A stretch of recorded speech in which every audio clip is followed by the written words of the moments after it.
अच्छा सुनो, सब्सक्राइब करते वक्त ना घंटी बजा देना ताकि जब मैं ऑनलाइन आऊं तो तुम्हारे फोन की भी घंटी बजे।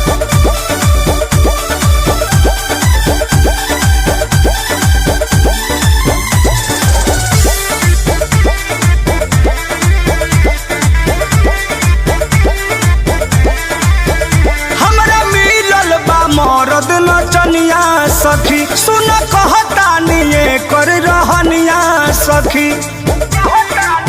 माई रे कहा जाई रे, हमरा मिलल बा मरद नचनिया सखी, सुन कहतानी कर रहनिया सखी। मुँह लागो